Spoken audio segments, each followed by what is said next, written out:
mengisi hati dan sanubari dan mendapatkan sanad guru dari Habib Umar bin Hafiz. Oh, antum namanya siapa? Al-Bagir Hasan Ayatullah bin Habib Sagaf bin Mahdi Insyaallah Kadesa.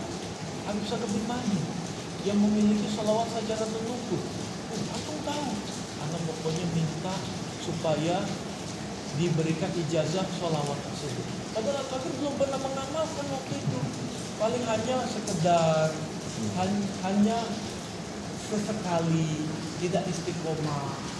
Akhirnya Al-Bagir mau tidak mau karena beliau sampai berlinang air mata karena ta'alluq cintanya kepada Habib Sagaf bin Mahdi. Akhirnya Al-Bagir, orang pertama yang Al-Bagir baiat itu seorang tersebut. Iya betul, itu baru pertama kali itu. Alhamdulillah dibimbing oleh Allah Subhanahu wa taala seperti ini dari pembacaan dan lain sebagainya. Memang Al-Bagir sedikit banyak pernah dengar juga dari Habib Sagaf bin Mahdi. Dan juga setelah itu Al-Bagir merasa malu, saudaraku. Malu Al-Bagir, ya Allah. Kenapa orang yang tidak mondok, tidak makan nasi dari hasil keringat Habib Sagaf bin Mahdi, begitu cinta dengan Habib Sagaf bin Mahdi, begitu ingin beliau menjalankan torekohnya dari Habib Sagaf bin Mahdi. Tapi kita, terutama Al-Bagir sebagai anaknya, kenapa tidak menjalankan hal seperti itu? Itu Al-Bagir nggak bisa tidur satu malam itu setelah pulang dari makam Syekh Abu Bakar bin Salim yang ada di sini. Jadi waktu sampai pertama di Yaman itu Al-Bagir nggak kemana-mana, langsung ke makam apa namanya itu yang di Yaman itu, makam para aulia dan juga para syuhada dari perang Badar juga ada di situ. Malum lah juga lah, aku mungkin Al-Bagir juga udah lelah. Jadi Al-Bagir tidak kemana-mana dulu. Jadi setelah sholat subuh bersama Habib Umar bin Hafiz, langsung Al-Bagir ziarah ke makam Zambal tersebut. Al-Bagir takmil Al-Quran dan juga menyelesaikan pembacaan Yasin 40 kali tanpa berhenti. Sudah selesai satu kali, lanjut lagi. Sudah selesai satu kali, lanjut lagi sampai 40 kali. Itu mulainya dari pukul 7 pagi sampai selesai jam 3 sore.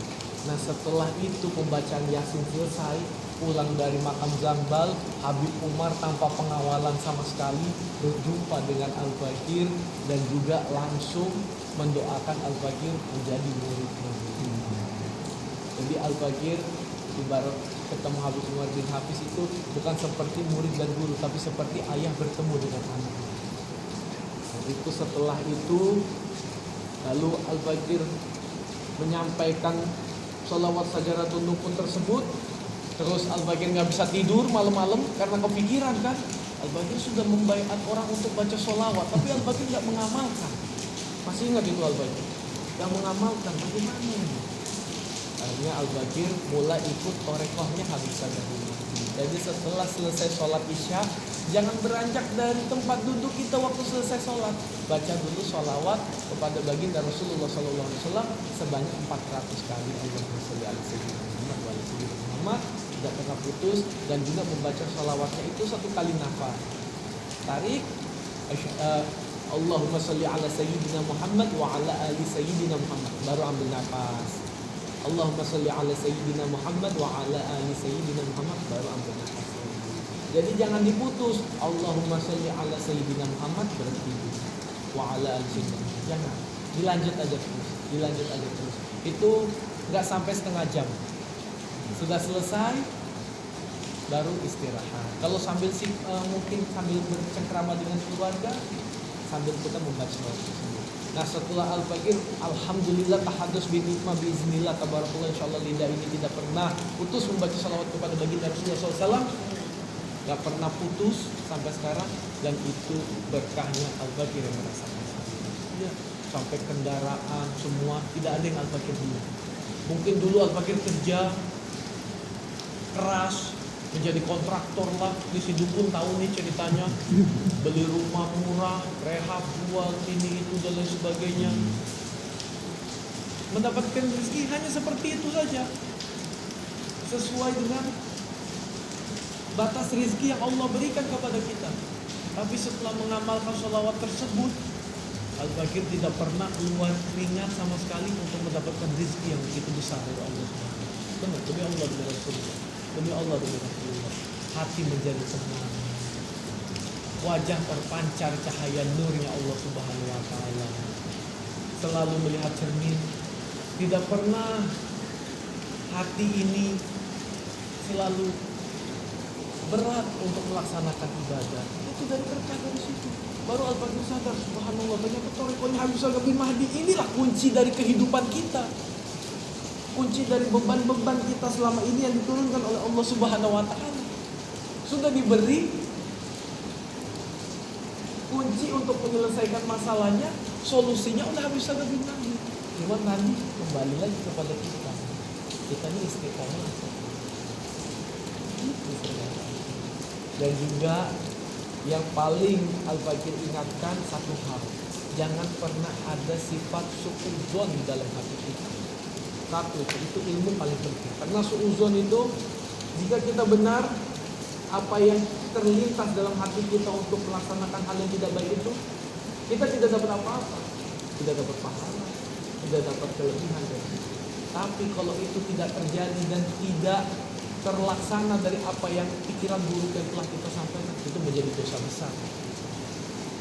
Terutama suudzon kepada takdirnya Allah Subhanahu wa taala. Kalau Habib Umar bin Hafiz dulu pesan wakaza, kita selalu mempertanyakan kenapa kita begini, kenapa kita begitu, kenapa kita mondok di Nurul Iman, kenapa kita enggak ini, kenapa kita enggak harusnya di Futuiyah dan sebagainya. Nah inilah yang menjadikan Allah itu tidak memandang kita dengan rahmat karunia-Nya. Dan Allah rahmatan dan maha rahmat. Jadi kembalinya ke sini lagi. Kita lagi. Bukan ke orang lain. Kita sudah dapat sanad guru. Kita sudah dapat thariqahnya. Kita sudah dapat jalur-jalurnya. Kita sudah dapat zikir-zikirnya. Sekarang kembali lagi berarti kepada kita. Sama seperti pertanyaan waktu Al-Fakir Diana. Kamu mengamalkan itu. Kamu memberikan kepada orang, kamu mengamalkan itu. Jangan sampai kita menjadi orang yang mengamalkan. Alhamdulillah, jadi ngomong banyak di sana. Mohon maaf ini. Jadi itu aja pesan Al-Fakir. Kita pegang thariqahnya Habib Sagaf bin Mahdi. Dan insya Allah kalau Al-Fakir sudah lancar untuk thariqah Nasyabandiyah Qadariyah, nanti Al-Fakir ajarkan pelan-pelan. Kita sama Al-Fakir juga masih dalilan, masih sedikit-sedikit, nggak langsung tiba-tiba. Kalau Habib Sagaf bin Mahdi, beliau syariatnya ini sudah kuat, hakikatnya sudah kuat. Jadi beliau waktu mendapatkan baiat dari Syekh Muslim Merangge sudah sampai makrifat, sudah nggak butuh lagi kepada siapapun apapun kecuali kepada Allah Subhanahu wa taala. Kalau kita syariatnya masih kurang, apalagi hakikat, belum lagi nanti makrifat. Karena itu nggak apa-apa, kita pelan-pelan sama-sama berjalan, tapi kita kembali lagi kepada niat awal untuk mendekatkan diri kita kepada Allah Subhanahu wa taala. Karena pahala itu seperti tangga. Kita berbuat baik itu untuk diri kita sendiri. Kita berbuat zalim untuk diri kita sendiri juga. Jadi jangan pernah kita berbuat zalim.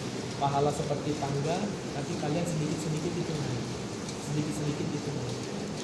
Nanti kalian sudah di makom yang tinggi, kalian nanti akan lihat ke bawah. Ya Allah, dulu saya itu seperti ini. Dulu saya itu seperti itu. Dulu saya itu bermaksiat kepada Allah. Ya Allah, tolong ampuni dosa-dosa saya. Tapi itu nanti akan mengangkat kita lagi untuk makin dekat kepada Allah Subhanahu wa taala. Dan jangan sampai dengan kemaksiatan dan dosa yang kita bangun, akhirnya tangga itu menjadi turun, mundur lagi kita ke posisi bawah. Nah itu karena itu kita selalu berdoa kepada Allah Subhanahu wa taala, tidak pernah terluput dari dalam hati dan sanubari kita taufik dan hidayah dan juga penjagaan dari Allah Subhanahu wa taala. Ampun Bang Jago. Nanti takutnya jadi makin lama lagi saya di sini. Jadi Al-Fakir jazakallahu khairan katsiran jiddan Ustaz Ulil Absar kan?